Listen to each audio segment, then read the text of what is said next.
चंद्रयान 3 पर काम कर रहे वैज्ञानिकों को सैलरी नहीं मिली। ये मिशन और भी पहले लॉन्च किया जा सकता था, लेकिन सरकार ने फंड पर रोक लगा के रखी थी। 23 अगस्त 2023 को भारत ने इतिहास रच दिया, जिसकी वाहवाही मोदी जी ने खूब लूटी है, जिसका श्रेय मोदी सरकार को भी मिला। अंधभक्त सोशल मीडिया पर 2 रुपए लेकर के ट्वीट कर रहे हैं कि चंद्रयान 3 की सफलता के बाद 2024 में मोदी जी की जीत तो एकदम पक्की है, फलाना ढिमकाना।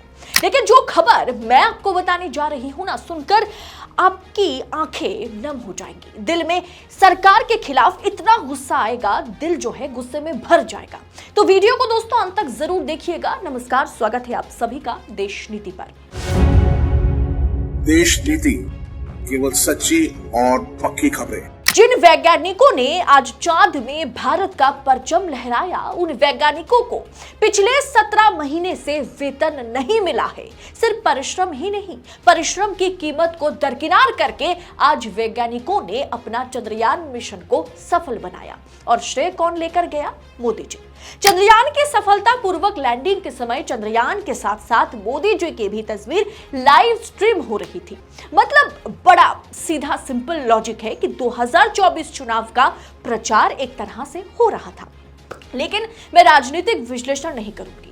आज चंद्रयान का श्रेय लेने वाले प्रधानमंत्री मोदी और उनकी सरकार से जवाब मांगूंगी कि आखिर 17 महीने से चंद्रयान 3 पर काम करने वाले साइंटिस्ट जो थे, वैज्ञानिकों को 17 महीने से सैलरी क्यों नहीं मिली। दी वायर के ये रिपोर्ट पर दोस्तों गौर करें। दी वायर ने इस रिपोर्ट को जुलाई 2023 में ही पब्लिश कर दिया था। Engineers who built Chandrayaan 3 launch pad were not paid salaries for over a year. Report, as the world witnessed the historic Chandrayaan 3 lunar mission on July 14, the engineers who built the launch pad are reported to have not received their salaries for over a year now. The engineers of Heavy Engineering Corporation (HEC) in Ranchi were not being paid for the past 17 months, news agency IANS reported. IANS news agency के मुताबिक चंद्रयान 3 की launch pad बनाने वाले इंजीनियरों को 1 साल से अधिक समय से वेतन नहीं मिला है। रांची में हेवी इंजीनियरिंग कॉर्पोरेशन के इंजीनियरों ने कहा है पिछले 17 महीनों से उन्हें भुगतान नहीं किया जा रहा है।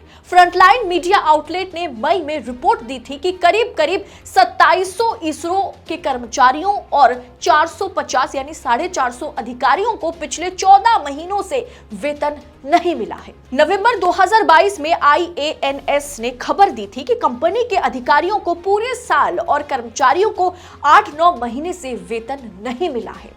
ये रिपोर्ट लगातार आती गई, लेकिन सरकार ने इस पर गौर नहीं किया।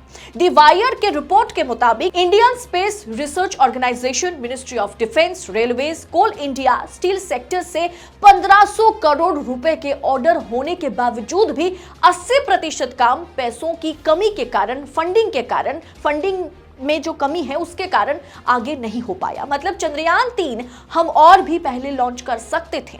इस पर जब कांग्रेस नेता दिग्विजय सिंह ने प्रधानमंत्री से अपील करते हुए कहा कि हमें गर्व है कि इसरो के वैज्ञानिक चंद्रमा पर चंद्रयान की सफल लैंडिंग के लिए प्रयास कर रहे हैं, हम ईश्वर से उनकी सफलता के लिए प्रार्थना करते हैं, लेकिन अखबारों में खबरें हैं कि ऐसा करने वाले वैज्ञानिकों को 17 महीने से वेतन नहीं मिला है।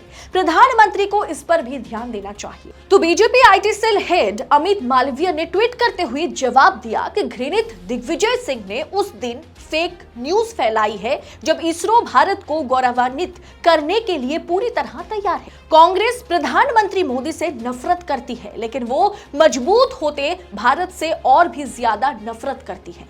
लेकिन आत्मविश्वास से भरा भारत कभी भी कांग्रेस को वोट नहीं देगा। शायद भाजपा को सिर्फ वोट, चुनाव, सत्ता दिखाई देती है दोस्तों। इसीलिए मोदी जी ने चंद्रयान 3 की सफलता पर वैज्ञानिकों को बधाई तो दी, लेकिन 17 महीनों से उन्हें जो तनख्वाह नहीं मिली उस पर पिछले 17 महीनों से मोदी जी ने गौर नहीं किया, सरकार ने गौर नहीं किया। मोदी जी, हमारी सरकार देश की इकोनॉमी पर बड़ी बड़ी बातें करते हैं, बिना फैक्ट्स, बिना फिगर के कह देते हैं कि हमने इंडियन इकोनॉमी को कहां से कहां पर ला दिया।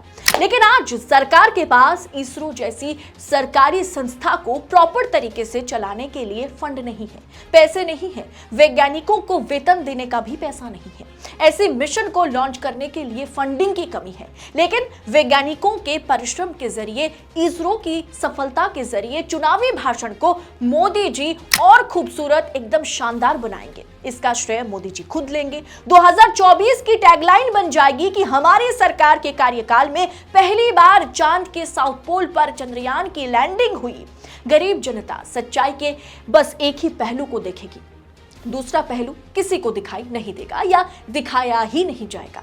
लेकिन सच्चाई तो यही है, सभी सरकारी संस्थानों को प्राइवेट करने की मानसिकता रखने वाली हमारी सरकार, प्रधानमंत्री मोदी की सरकार के पास इसरो के प्रोजेक्ट पर खर्च करने के लिए फंड नहीं है, वैज्ञानिकों को वेतन देने के लिए पैसा नहीं है। अगर 2024 में मोदी जी फिर से चुनकर आते हैं तो अब लिख के रख लीजिए, ऐसा हो सकता है कि इसरो को भी प्राइवेट हाथों में मोदी जी सौंप दें। उसमें भी अडानी डेब्यू करेंगे, अडानी का फोटो होगा हमारे तिरंगे के साथ साथ। लेकिन ये मजाक की बात नहीं है। 17 महीनों से जो है वैज्ञानिकों को तनख्वाह नहीं दिया गया। इसकी जिम्मेदारी किसकी है? प्रधानमंत्री ने अभी तक इसका श्रेय क्यों नहीं लिया? क्यों उनकी तनख्वाह है या जो भी उनकी सैलरी है उस पर क्यों कोई सरकारी बयान नहीं आया? दोस्तों, इस पूरे विषय को आप किस तरह से देखते हैं? जिस तरह से मोदी जी हो, पूरा देश हो, पूरी दुनिया हो, जिस तरह से चंद्रयान 3 की सफलतापूर्वक लॉन्चिंग के बाद भारत को जो है बधाई दे रहे हैं, प्रधानमंत्री को साउथ अफ्रीका में बधाई मिल रही है, लेकिन जिन वैज्ञानिकों ने इसे सफलतापूर्वक वहां पर लॉन्च कराया उन्हें 17 महीने से तनख्वाह नहीं मिली है। इस पूरे विषय को आप किस अंदाज में देखते हैं? कमेंट कर अपनी राय हमारे साथ जरूर शेयर कीजिएगा। बाकी आजाद मीडिया को आजाद रखने में हमारी मदद करें। जैसे अपील मैंने आपसे किया है, आपको कहा है कि देश नीति को अब आप यहां पर देख पाएंगे, यानी ये जो चैनल है देश नीति का नया चैनल, यहां पर आप देश नीति के हर एक वीडियो को, हर एक रिपोर्ट को देखने की कोशिश कीजिए। चैनल को अगर अभी तक आपने सब्सक्राइब नहीं किया है तो चैनल को सब्सक्राइब करें और दबा करके इस चैनल को शेयर भी करें। बहुत बहुत शुक्रिया। जय हिंद, जय भारत। आपका एक सब्सक्राइब हमारे लिए महत्वपूर्ण है। देश नीति को अभी सब्सक्राइब करें और बेल आइकन को दबाना ना भूलें।